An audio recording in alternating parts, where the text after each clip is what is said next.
Rajkot Jamnagar highway road ઉપર Reliance petrol પંપની પાછળ આવેલ રાધે ઇન્ડસ્ટ્રીઝ એરિયા એકમાં અલગ અલગ ઇન્ડસ્ટ્રીઝ આવેલી છે. જે ઇન્ડસ્ટ્રીઝમાં કેડેસ solar, Gabriel steps, the plastic, multi aluminium, star Texcon, KB manufacturers, prism multipack જેવી ઇન્ડસ્ટ્રીઝ ઝોનનો સમાવેશ થાય છે. જે અલગ અલગ ઇન્ડસ્ટ્રીઝની લેબર કોલોનીમાં તારીખ 13/5/2025 મંગળવારના રોજ મોબાઈલ, રોકડ રૂપિયા, ચાંદીના ઘરેણાં તેમજ અન્ય ચીજ વસ્તુઓની ચોરી થયેલ છે. જેની કુલ કિંમત આશરે 9 થી 10 લાખ રૂપિયા ગણાય છે. ઇન્ડસ્ટ્રીયલ એરિયામાં અલગ અલગ ઇન્ડસ્ટ્રીઝમાં ચોરી થયેલ છે. અજાણ્યા શંકાસ્પદ લોકો સીસીટીવીમાં કેદ થયેલ છે, જેનો સીસીટીવી ફૂટેજ પણ છે.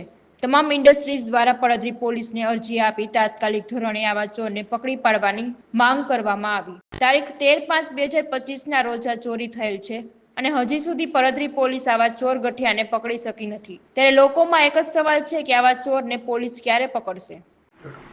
હું પંકજ કાલાવડિયા, ધ પ્લાસ્ટિક, અહીંયા રાધે ઇન્ડસ્ટ્રીયલ એક, જે પડદરી હાઈવે ઉપર રિલાયન્સ પેટ્રોલ પંપની પાછળ ઇન્ડસ્ટ્રીયલ ઝોન આવેલો છે.